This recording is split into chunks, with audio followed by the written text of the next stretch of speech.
After a incredible weekend of college football, some may say only portions of it incredible, but we had games, exciting games, playoff games, games that matter. Some people probably enjoyed it. Other people like to complain, so they're going to do that no matter what. December 22nd, Monday, 7 a.m. right here on Jocks. We'll get your thoughts on Alabama knocking off Oklahoma over the weekend. It was not the game that we expected. I think the game that we expected in Norman, we actually got in College Station. And then I don't know what we expected in the next two, but probably the extent of that we got, that wasn't it.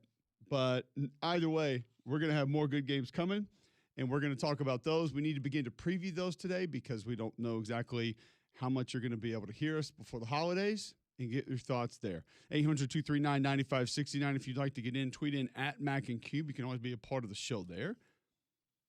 Greg, how you doing this morning? What's up, my friend? How are you? Good travels back from College Station? Didn't even see you. No, didn't see you either. You were on the other side of the stadium. I was on the field, too. Where were you? I'm trying to – it took us a little while to get in and had to kind of get set up and saw a couple people outside the stadium. It was listen, we got into College Station at 2 a.m., so – waking up at 7:30 to be able to get going for a game, it's, we weren't necessarily moving fast, but we had a couple things to try and knock out and get done. But either way, once I got in, I knew I was like, he's going to already be up there. So it was, we were cutting it kind of tight once we got onto the field. But either way, it was the scenes, man. Both scenes were just incredible. I talked to Joe Castiglione early in the day. And he was, because I did Finebaum before, and that was in the stadium, and he was on before me, and we were talking. I said, what are some of these surprises you got? And he kind of just grinned and didn't give me the full extent of everything. He's like, this laser light show is going to be awesome. He said, the flyover is going to be cool, which they didn't have the real flyover, but thankfully we kind of got like practice. And I believe they were F-18s. Like 4 of them came by, 2 came by twice, and they were low. And that was unbelievable. And then just the crowd was into it. It was a great scene. College Station was literally off the rails. I mean, that place was – that first snap, Greg, was as loud as I've heard that place ever. And I've heard that place get pretty amped up. But the fans in College Station did not disappoint at all. No. It was a great scene, and it was exactly what I expected. And for it to be an 11 a.m. kick and for it to be that energetic was pretty impressive. Because I even said it to Sean. It was during our rehearsal. We went back to the field with the rehearsal. I looked behind me. We go about a half hour before the game goes live. And that's when we rehearsed our open. And I'm sitting there looking behind. I was like, gosh, I don't know if we should do backs at the field. Man, it doesn't look great. And by the time we finished rehearsal, which is probably 10, 12 minutes later, it was packed. So it's like, from the time between, 11:15 to 11:40, the entire stadium went from about half full to overflowing. And the energy went on kind of that same level of trajectory on the way up. And it was amazing. It really was. It was absolutely amazing scene. But those home playoff games, and you did one last year, right? No, you didn't do one last year. Not a home game. That was your first time to see the home playoff game. Yep. Right? Yes. Insane. Like, it's the greatest scene ever. And we're very fortunate. You and I are both very fortunate. We get to do a lot of awesome environments, a lot of awesome games. I love what we do. And my favorite part is the energy leading up to and right at kickoff. And nothing compares to what I've experienced in those 2 home playoff environments at Notre Dame last year and at College Station this year. They're just the greatest thing ever. To the point where I honestly want everyone to have a home playoff game at some point, just so they can understand what we're talking about. It's insane. It's amazing. It was fun to be there. And I will say this, the buildup in town Friday in Norman had me a little concerned. And I think it was because it was a Friday. They let all the local schools out, by the way, in Norman on Friday. Which is incredible. But it just love that. During the day, moving around, it did not feel like a playoff game. And it just you were kind of like, oh man, is this going to be as good as people say? Is this going to be what we think? And then it was. And Oh, no doubt. the game ended up not disappointing. A little bit back and forth. Didn't go the way that we thought as far as the amount of points that were going to be scored. Both teams didn't think there was going to be near this much offense, and then there was.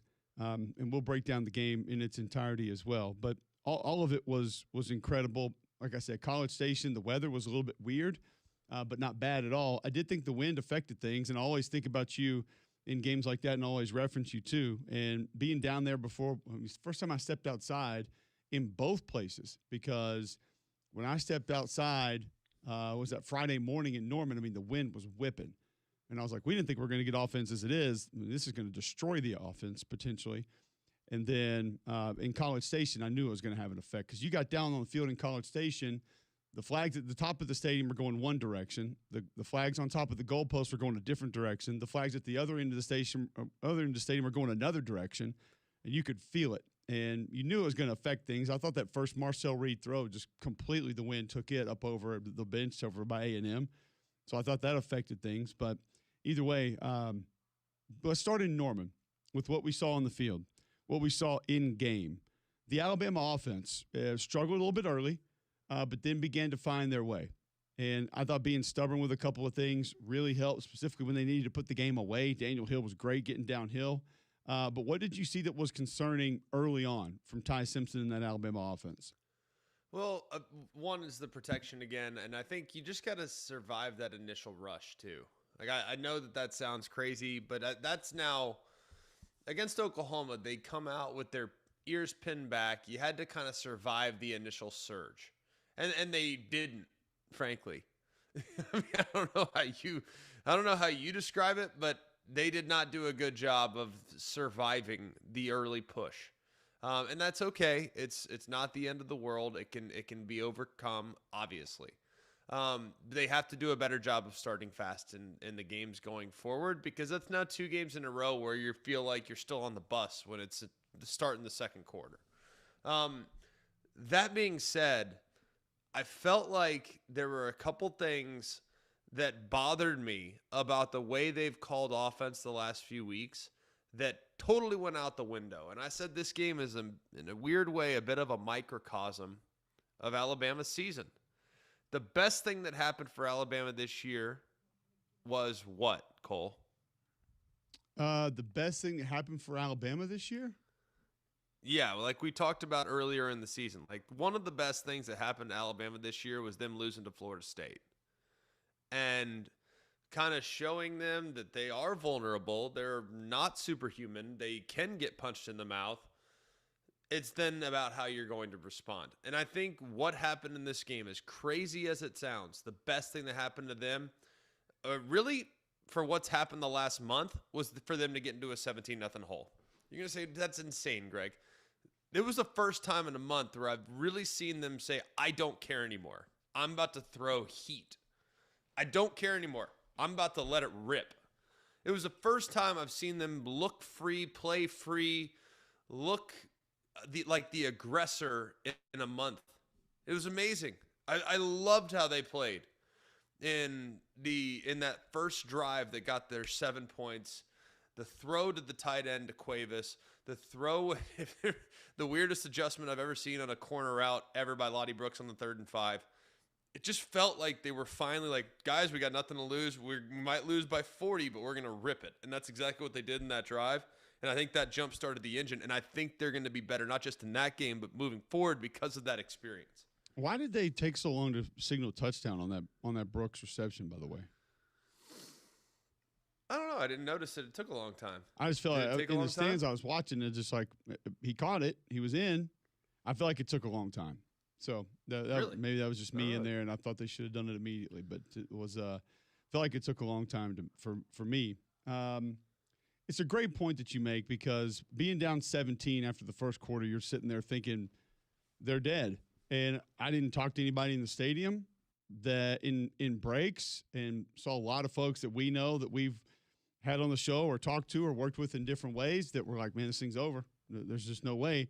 You didn't think you were going to be able to generate that kind of offense against that defense. And that defense had some wins early on, and not after the first quarter, but into the second quarter. And, you looked at how that front was acting, the disruption that they were getting. And I talked to Kalen DeBoer going in at halftime, and one of the most interesting things that I have heard him say this season when I asked him about protection, and he said, and this wasn't on the air, so he and I could be a little bit more loose. We were actually just having a conversation. And he's like, you're talking the one where 97 came free? And I said, yeah. And he goes, listen, Ty's got to know who's unblocked. And it was a very different thought process than I had for their protection really at any point in the season, Greg. Because we had seen individuals whiff.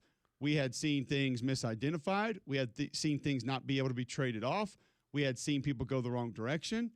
And to hear Kalen just say, and he wasn't blaming him for everything that happened poorly in that half, but for him to just say, I felt like this was just a little bit of a microcosm of a lot of the problems or portions of them.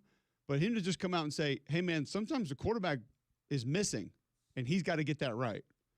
And I thought it was kind of cool to hear because offensive line has taken a lot of heat. Backs have taken a lot of heat. And he was essentially saying there are times, too, when our quarterbacks may be overthinking things, and he has to know who we're not going to be able to block. Because Kalen and I had a long conversation before the game about some of the protection issues the first time against Oklahoma. And he and Grubb, and I talked to Grubb for a while, too. And he was like, listen, because I told him, I said, I've watched your protections a long time. I've never seen guys come through the A-gaps untouched like that. And they were both just baffled as to how it happened. And it could have been solved easily. But to hear Kalen say that the way he did, I was like, okay, well, then if they come out in the second half and Simpson sort of figures out, like, don't overthink it, understand where things are coming from, ball's got to get out, then they might be okay. And they were able to figure it out there in the second half. Well, the one that you're referencing off the right-hand side, like I said it clear as day, I'm watching with our crew, and I'm like, he's adjusting the protection, he's pointing to the left. I'm like, dude, there's nobody over that guy. He's not capped. The guy is coming off the right. And I'm literally yelling that as he's adjusting the protection. I can see what he's doing.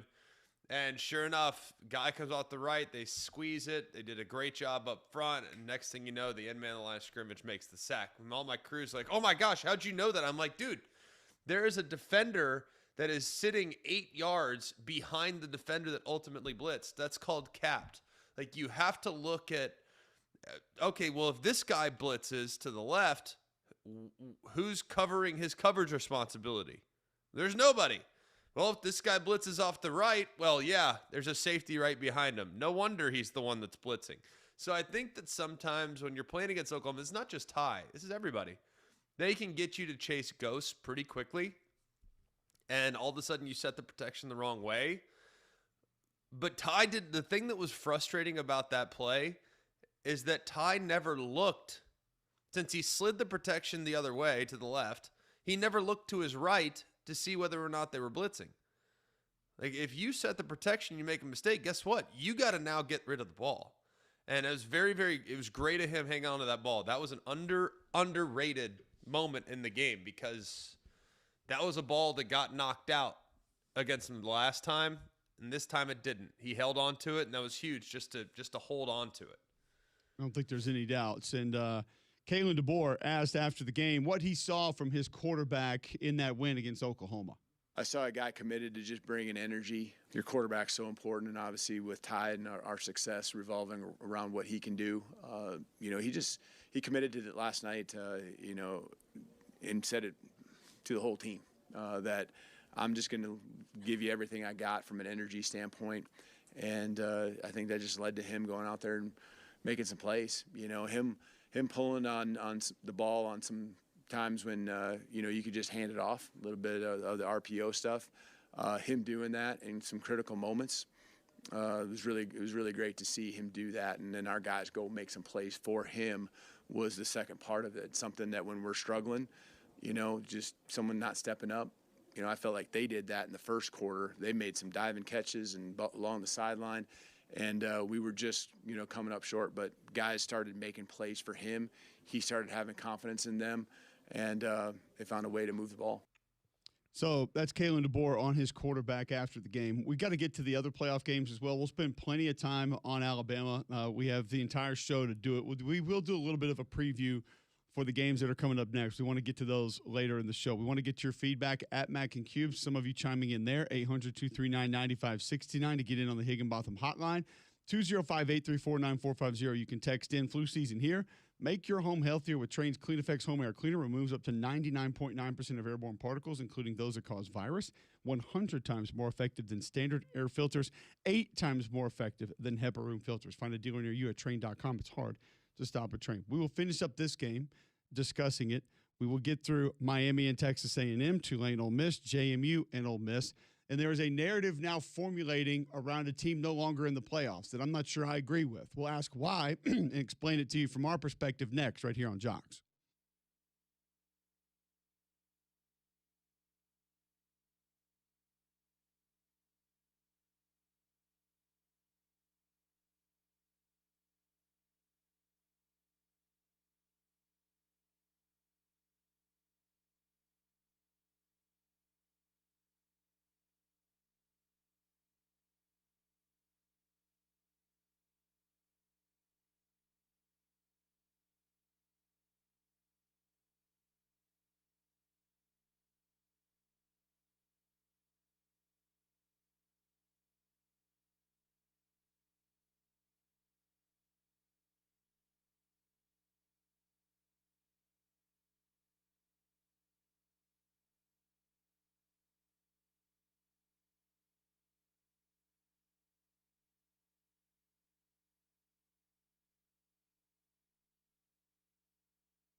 All right, welcome back in. McElroy and Cubelic in the morning, Monday, December 22nd, 7:19, right here on Jocks. He joins us each and every week at this time.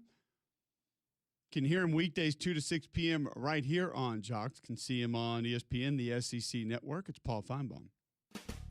Lift it, load it, grade it, grind it, move it, haul it, rig it, dig it, crane works, rental works, yeah! The big dog's got it. Paul Finebaum on Mac and Cube in the morning is brought to you by Craneworks. Lift it, buy it, rent it, the big dog's got it. Now, Paul Finebaum. Paul, always great to have you in on a Monday morning. What were your thoughts on Kalen DeBoer in Alabama coming out of that win against Oklahoma?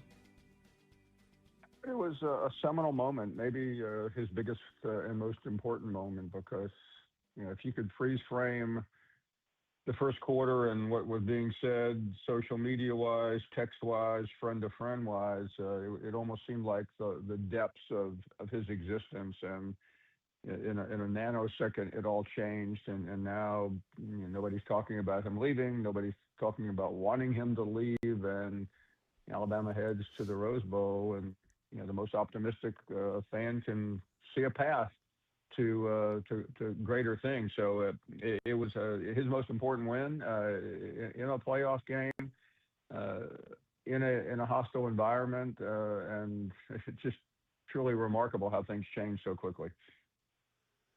It is funny. It's absolutely a prisoner of the moment world. I do feel like, and we'll get to the game in a second, Paul, but I feel like Kalen DeBoer, knowing the overtures that have been made by Penn State and Michigan, knowing that Michigan basically threw a blank check at him. Not basically, did. And yet I feel like the fan base has really changed their perspective on Kalen DeBoer, and maybe are starting to really appreciate him a lot more, and maybe thinking to themselves, hang on a second, this guy's actually pretty good. It took a little while to get there, and you still have the vocal minority, but how do you think the fan base has kind of changed over the last several weeks about their evaluation of Kalen? I think it's always been a fickle fan base. We know that, and everybody understands the circumstances. And I just think that he was viewed unfairly by everyone, including myself, because of the comparison. But he knew that. Everyone knew that.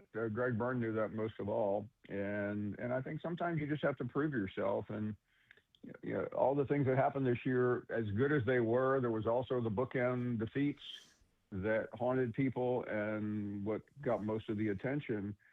And while I think we could all agree Oklahoma is not a national championship type of team, it was an important venue to win a game like that. And I think sometimes those moments change. Now, I frankly don't think even a loss or whatever kind of loss to Indiana is going to change that. I think fans appreciated it. The realistic ones go, you know what? Where would we have been had he walked out after a loss to Michigan the next day after the Oklahoma loss to Michigan? So I think sometimes you have to appreciate the moment, and I think it may never be perfect for Kalen DeBoer because he is not Nick Saban. We all knew that, and nobody is, but he's still considered among the elite coaches in the country, and that really matters. It's like I said on your show Friday, Paul, that there's a little bit of an understanding because it felt like there's a lot of frustration, anger from Alabama fans, and maybe it needed to be reversed. Take a step back and have the understanding that two prominent programs in all of college football are going out of their way to try to hire your guy. What should that say to Alabama fans? Well, it should say that when Greg Byrne went out and hired a coach nearly 3 years ago, he picked the best of the bunch that are available. And you start to, I think what you have to look at, Cole and Greg, is, would you rather have Kalen DeBoer or Brent Venables? Would you rather have Kalen DeBoer than a number of other coaches? And I think he's going to come out very much near the top of the SEC. He's going to rank, I think, ahead of everyone else other than maybe even Kirby Smart, because quite frankly, would you rather have Lane Kiffin than Kalen DeBoer? And I know I heard a lot of people say that recently, but what are you getting with Lane Kiffin other than maybe more chaos? And one thing about Kalen DeBoer, there may have been some chaotic moments recently, but he's a very steely-eyed, calming type of coach, and I think we saw that Saturday night when the end of the world was upon Alabama. And his big game record compared to Lane Kiffin is not even close. So to me, I think Lane's a good coach for sure. But just because he's got a real vibrant social media presence doesn't necessarily mean he's a better coach. And the skins on the wall are not nearly as significant. AP wins, again, games against ranked opponents, all those things. Lane Kiffin falls well short of what Kalen DeBoer has accomplished. So I got a lot of respect for him. What'd you make of the game on Saturday? Or on Friday night, Paul, and just how it all went down? I think I think people, from an on the field standpoint, I didn't detect any panicking on the Alabama sidelines because I think everybody there knew it wouldn't take that much to get back in the game, and I think it took some real special plays, but I think fans don't understand that sometimes. We all don't understand that. I got probably the biggest kick, Greg and Cole, out of just watching social media and having people give up on the bore, especially Notre Dame fans who were just castigating Alabama as if they didn't belong in the playoffs. So, I mean, I think that part of it was really sweet. I thought things that you thought might get a little better finally got better. I can't explain the beginning of the game. But what we saw after that wasn't perfect, but it was such a dynamic, game-changing, compelling moment when Alabama got the touchdown, when they got the interception, when they were handed a couple of gifts. Alabama took the gifts and didn't throw them right back at Oklahoma. So I mean, it was. I mean, there was. You can't say it was a perfect game because it was almost a disaster, but the result turned out to be about as close to perfect as it could get, considering the circumstances. Paul, I want to move to a different game. The game I think that we thought we were going to get Friday night, we actually got Saturday morning in College Station, a bit of a rock fight. What do you leave this season thinking about Mike Elko and Texas A&M? Oh, I mean, I'll spare you the preamble that everybody already knows. I mean, on paper, it was a really good year. And I think he's done a phenomenal job lifting that program up. But the way it ended reminded people a lot of just the fact that Texas A&M can't seem to get out of its own shadow sometimes. And it couldn't have gone any worse. It couldn't have ended any more badly.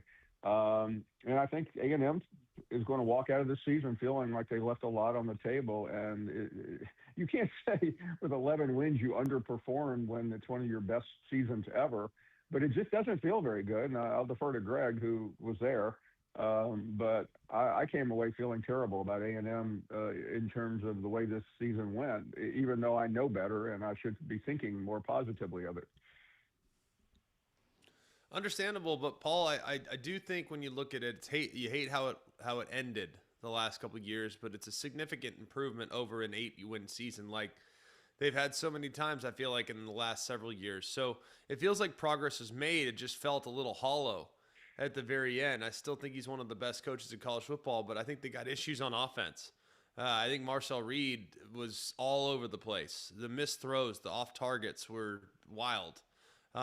So how would you assess their quarterback position, and what do you think they need to look at here in the offseason to make things maybe a little more competitive for him? Yeah, I mean, I just think about the night before the Texas game. We were somewhere in Knoxville, I think, and we got a bunch of Reed for Heisman paraphernalia. And he was supposed to be on the next morning, and that's how quickly it changed for him. It couldn't have ended any worse. I mean, I don't know. I mean, you have to look at alternatives. I mean, he had the compliments all over the place, and he just. I hate to judge him by the way it ended, but there's no way to get around it. He, like a lot of quarterbacks who at different times throughout the year. I mean, how many quarterbacks can we point to that were in Heisman contention and then disappeared? He was just one of those. But I want to go back to something you said about Elko. I agree. He is such an outstanding coach. And when you consider, the swing and the miss of Jimbo Fisher and everybody else, the program is in great shape. It just doesn't feel like it right now because of the circumstances of Saturday afternoon. Well, Paul, we always appreciate the time. It's always great having you. Before we leave, though, I do want to get your thoughts on Alabama, Indiana, and just kind of your expectations of that team moving forward in this playoff. At this moment, I feel pretty good. I want to think a lot more about it, but I mean, I think from a pure matchup standpoint, it's not great because of how strong and disciplined Indiana is defensively. But I think there's a lot of pressure on Indiana in this game, and I think it will be fascinating to watch how Alabama use the experience of going on the road and winning that, and what they take into a game while Indiana has been sitting there. And I know this year is not a direct comparison to last year with the 4 bye teams because the circumstances are dramatically different. But I think Indiana could be a little bit vulnerable just sitting around doing nothing right now, watching football, while Alabama has a lot of momentum going. Always appreciate it, Paul. Have a happy holiday, and look forward to catching up with you soon. Great. See you guys. Merry Christmas. Paul Finebaum joining us on the Higginbotham Hotline. Thanks to our friends at Craneworks. A lot more to get to on Alabama.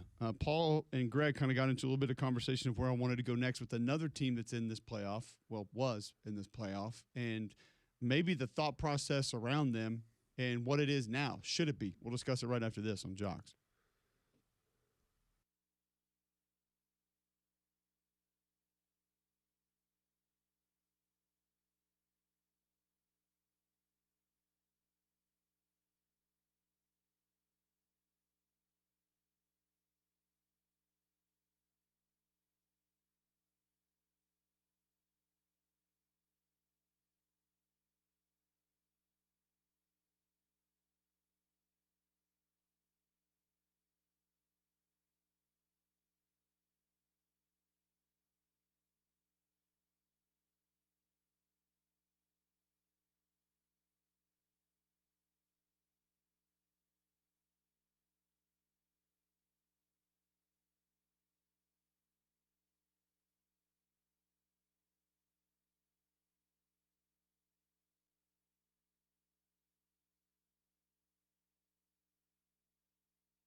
All right, welcome back in. McElroy and Cubelic in the morning. I want to have a little conversation on Texas A&M and Miami. Texas A&M finishes 11-2. Miami now 11-2 will move on in this college football playoff. 10-3, your final score. And it was a windy day. It was a weird weather day. It was like cool, and then it got warm. And Texas A&M had a great home crowd on their side. You look at the rush yards for Miami, 28 for 175. A lot of that came in the fourth quarter. Miami, 35 for 89.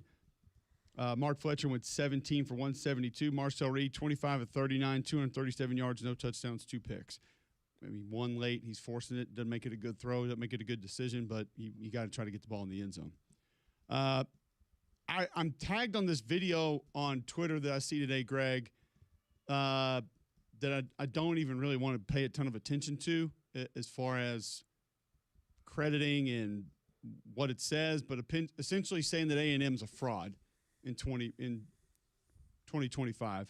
Kid Bama Kid tweets into our show at Mac and Cube. A&M was a pretender, never played Bama or Georgia. do the team was not tested. I don't know what was that supposed to say, but I just think pretender, fraud are now the words that were being thrown around with Texas A&M. Well, we live in a monolith, right? I mean, that's the way things are. It's a what have you done for me lately type of world. And I think people jump to conclusions. They're doing the same thing about the G5. Like they did the same thing about Tennessee last year. You know, it's like if people may, see, they didn't belong. Did the same thing about Indiana last year. See, they shouldn't be in. Like, I think that we need to take a step back, and we need to acknowledge that was a remarkably difficult environment to throw the football. Okay, very, very tough. The ball was moving all over the place. Guys, from my vantage point in the booth, you could quite literally see the uprights moving. The wind was so strong. Yeah, they were swaying back and forth. I saw it. It wasn't just the flags, like you said. It's like the uprights, the actual uprights. That's no joke, man. So I think that here's my problem with A&M, and I've been saying it since the UTSA game. They cannot help themselves on defense. They're going to play their way out of a gap a time or two, and it bites them all the time. They lost that game because they got out of the gap on defense 3 times. They lost the game against Texas because they got out of the gap on defense 3 times. They blew a coverage or two coverages in the Texas game. So for whatever reason, this team makes critical mistakes that can't happen. Like if you're going to win high-level football games, it's about mistake and risk avoidance. And that's the next step of their program's evolution. Avoiding the critical mistake. And this team had a propensity, for whatever reason, to make mistakes. Marcel Reed had 12 interceptions this year. And that's a problem, right? Their defense got out of the gap way too many times. That's a problem. To get gashed by an offense like that does not have explosive runs, by the way. Like Miami is not an explosive run football team. And to have 172 yards given up on the ground to a big body back who's great, awesome, falls forward all the time, ton of yards after contact, but not necessarily a guy that's going to break the game open. It was by far his career high. So I think that I do not think that A&M is a bad football team. I think they're excellent. I think they are an outstanding football team. It's just they make mistakes, and that can't happen if you're going to win at the highest levels. Here's what I would say. And if that's how you want to label them because they didn't play certain teams, then maybe your definition of fraud is different than mine. I saw what that team did to teams that they played. If you want to go through the schedule and say it was light, okay. We can't really argue with that. But they beat a really good Notre Dame team on the road. A team that at halftime of Alabama, Oklahoma, 95% of the nation was convinced they should have been in the playoff. And then a half of football later, reconvinced themselves that they were wrong.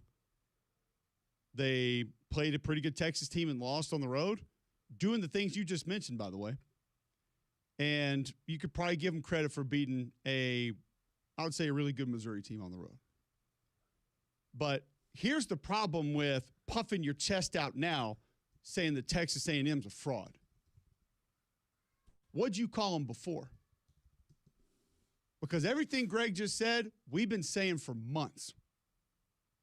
Everything leading up to this game, hyper-aggressive defense, lived on the edge, and sometimes lacked some discipline up front that allowed for big runs. Because if I'm not mistaken, one of the mantras going in this game was, but the rush yards, but the rush yards, but the rush yards.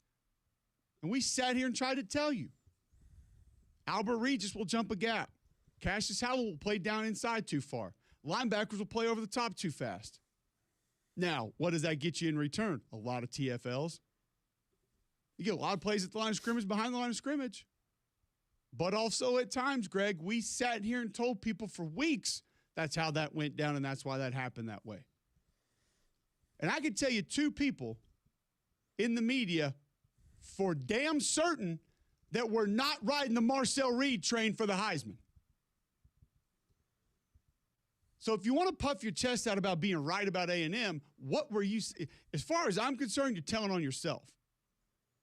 And you can't tell me they're not a good football team because they were too dominant in too many facets of different portions of this season to say all of a sudden now, well, they're just not good. If they're pretenders, who should have been in instead? Because we can find the same warts on these other teams that maybe should have been in instead of them. I'm not going to sit here and live this life all of a sudden saying now a team's a pretender because of who, looking back, they didn't get in the regular season. Not doing that. And if you're sitting here telling me that all of a sudden you have to go and autocorrect yourself to say that A&M was a fraud, that's your fault for thinking what you thought they were during the regular season. Not my fault and not the rest of our faults for watching what we watched on Saturday. Because what's Miami now? Are you autocorrecting yourself and saying Miami is now elite? Or are you trying to downplay Miami still getting a win because maybe you didn't think they should be in anyway, and this is your way of doing that?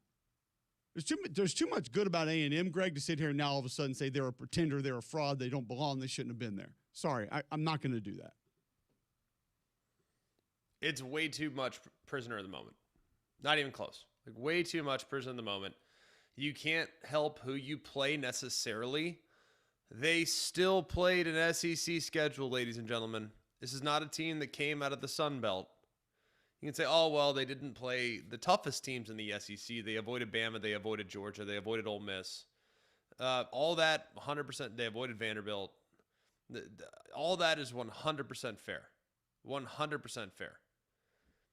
It's still the Southeastern Conference, and the teams they beat from week 1 through week 12, granted they lost to Texas, I get that. Those teams are still littered with pros, guys that will play in the NFL. You cannot say the same for some of the other leagues and some of the other teams that these top contenders had to play on a week-to-week basis. There's still a lot of pros that they had to play on a weekly basis. So they deserve to be there. They deserve immense credit. Frankly, I think they got the short end of the stick, having to play against Miami as opposed to playing against Tulane, even though their resume was much stronger than that of Ole Miss from a strength of schedule standpoint. If you are going to make these assessments on the performance of A&M, what's your assessment on the performance of Ole Miss? Yes, they played Georgia and lost. Yes, they played Oklahoma and won. Very, very impressive stuff. Notre Dame was also in the mix for the college football playoff, and they went up to South Bend and took care of business there. Got to give them credit for that. I think that's 4 months ago. I get it, but you can't disregard what they accomplished by winning that game.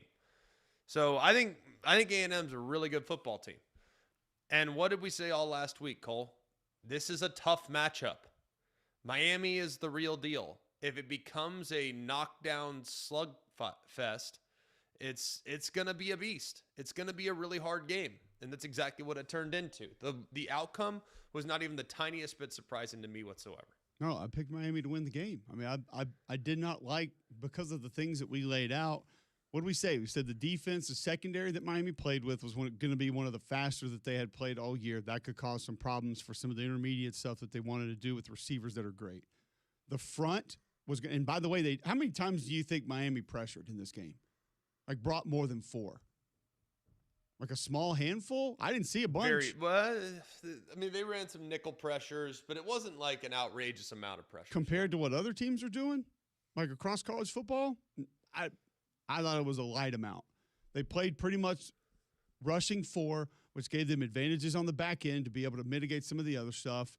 And we told you about how that defensive line operated and that there was a chance that was going to open up for some things for a downhill back that bounced off tackles and made you pay. And by the way, a really good offensive line. And this is also the part of this is that why can't we give Miami credit for doing something? Why can't Malnoga get credit? Why can't Brockemeyer get credit? Why can't Markel Bell get credit? How many times did you call Cassius Howell's name in the game, Greg? Once. I think he had 1 tackle. I mean, why can't they have credit for doing something good against? Because let's say people think A&M is a fraud. Are you going to step out and say you think that front is fraudulent? Because now we need to have a real football conversation if you believe that. We need to have a football conversation about your football IQ if you believe that A&M's front is fraudulent. Miami deserves no credit for that. Miami just ran into a team that was a fraud, and that's why they had the success that they had. Mark Fletcher, no credit. No, I'm not giving him that. Why should we do that?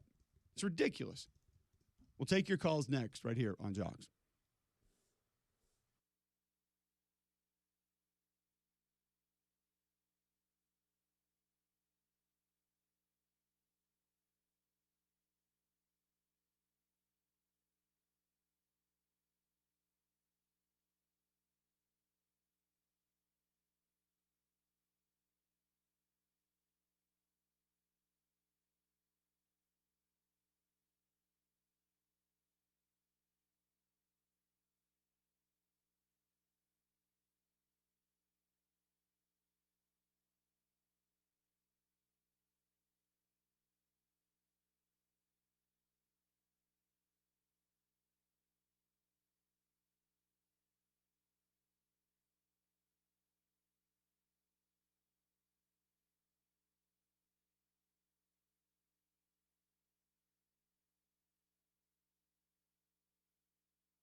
Welcome back in. McElroy and Cubelic in the morning.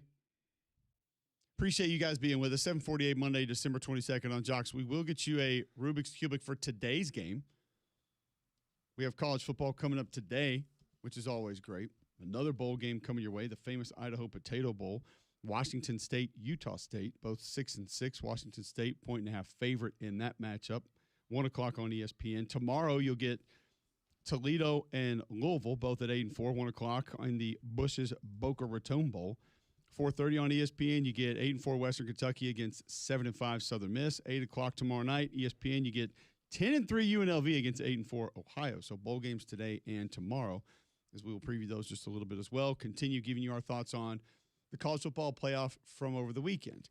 Before we do that, I'll tell you about Game Day Men's Health. If you're feeling on edge, lacking sleep, lacking energy, Game Day Men's Health wants to help you. You can feel better. If it's weight loss, if it's testosterone replacement, they have the things in place to be able to help you. And mentioning Mackin and Cube will save you 10% on any service they offer when you walk in the front door. Great people, great service, locker room environment, holistic approach to health and wellness. And keep in mind, this is the best part, minimal upfront costs from the programs they offer. That's very different from other places in town. So go to GameDayMen'sHealth.com right now, sign up for the free consultation, get the free PSA test, the free testosterone test, to begin getting back to where you need to be. Game Day Men's Health. Go to GameDayMen'sHealth.com today. We said we'd get to your feedback. 800-239-9569. Text into the show 205-834-9450. Mailman wants to chime in on college football from over the weekend. Welcome into the show, Mailman. Hey, what's going on, guys? Hey, Greg, I promised you I would call more. You did a great job last week while Cole was out. Cole, you did a great job while Greg was out. I really believe sometimes fans don't appreciate the work that you guys put in for us preparing for the work that you guys do when you come on. Very knowledgeable. You guys played the game, and I think you guys had some great observations. Real quickly, guys, for me, you made the segment about there were some that says Texas A&M was a fraud. Are those same consensus of fans going to turn around and say Indiana is a fraud, losing to a 3-loss Alabama team? And guys, I love what Paul Finebaum said about the idle time that they're, just basically watching these games go by, albeit they got a bye being the number 1 seed. But I think Alabama has a great chance winning the Rose Bowl. Thirdly, for me, Grubbs going back to the booth, I think was an excellent move. And I'm going to say this, guys. Alabama has the best receiving core in the nation. And I'm going to take up for Ryan Williams. He's had some unfortunate drops in the games, but let's be honest. Greg said it a moment ago. It's all about what have you done for me lately. Ryan Williams, hang in there. If you can find a way to get him 65, 70 yards in the game versus what this group of receivers are already doing, it's good night, Irene. Alabama will win the Natty. And I'm going to give a shout-out to Bama Hater. Well-deserved. He's hung in there the last couple of years. We've given him flack about the Hurricanes. I would love to see a rematch in the Natty, Alabama versus Miami. I was in Sydney, Australia, when played in 1993. Let's have the rematch with Alabama and Miami. Whoa! Mailman out. Mailman's excited about that potential rematch. I had forgotten, actually. Greg brought it up, referencing the fraudulent aspects of teams, how loud that got with Indiana last year. And I feel like, listen, last year's team is not this year's team, as Coach Saban used to always try to teach us. But I do feel like it backs up a little bit of them being where they were a season ago. And also speaks to your point, too, Greg, about the sort of one-off thought process coming out of a round of games. Are we now going to say that home field advantage doesn't matter in the first round of playoffs? No, that's definitely it for sure. Yeah, you can't going on the road in the playoffs is easy now. Because last year it was, week off doesn't help. Yeah. I bet Alabama would have liked to have a week off. And yes, they found a way to win the game, but when 30% of your team is less than 80%, most of those guys, heavy contributors, they're going to be banked on to win a game. I bet Jeff Allen and those guys would like to have another week to try to get everybody a little bit healthier. And they were as healthy as they've been in maybe a month, but still. I mean, I struggled to see how we can just formulate these strong opinions because a couple of things happen over one weekend. I think we need to be a little bit more careful with that. I don't think that's exactly the way that things are always going to go. Edward would like to chime in from Calera on the college football weekend. Welcome in, Ed. Good morning. Hey, first I want to say hi to you guys. Appreciate your show. Greg, I think I met you 12, 15 years ago. I used to work in concierge on the Marriott Hotel. I'm about 6'10". I met you, and I was like, man, what a great guy. Just when I don't know if you remember, it's 15 years ago. Wonderful. I appreciate you. I appreciate you calling. I appreciate. I watched both games. I'm an Alabama fan. I was really nervous in the beginning. Alabama was behind, but then they fought it back, and what a game! I was excited. Then I watched Texas A&M in Miami. I mean, what is bruising game? I mean, 0-0, then 3-3. I mean, until the end of the game, I didn't know who's going to win. I thought Texas A&M is a great team. I mean, they represent, SEC so well. In Miami, it was great too. So it was nail-biting. I thought it was the two best games, and I thought it was amazing football, both games. Different styles, but great games. We appreciate the call, Edward. Appreciate you tuning into the show as well. Greg would like to chime in with Greg on the Higginbotham hotline. Welcome in, Greg. Hey, good morning, guys, and Merry Christmas to you all and your families. God, I just said chime in. I'm sorry. I just caught myself. I apologize. Go ahead, though. Dang it. It's all right. It's going to be warm. If you guys are going to Decatur for Christmas, it's going to be in the 70s up here. Just bear that in mind. But I thought Alabama's opening scoring drive was really the most important of that half because it kind of righted the ship. They had faced the adversity, and I think, to me, that they viewed this game more as a marathon, whereas Oklahoma felt the way they played, especially in that first quarter, that we got to take Alabama out early, and they were pretty successful for the most part. But when Alabama responded, Oklahoma didn't have an ability or capability to limit them the way they had in the past. I can see part of that, and there were portions of that Oklahoma game plan that I wondered in the second half why they didn't alter it just a little bit more because of how it led to some of the mistakes that they made. But there is a different theory with this Oklahoma team that I actually heard from a staffer on the Alabama sideline.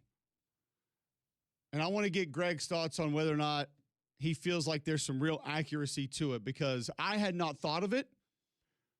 And now I think it may be accurate to a certain extent, not completely, not holistically, but to a certain extent. We'll discuss that. Continue to get your feedback and calls next right here on Jocks.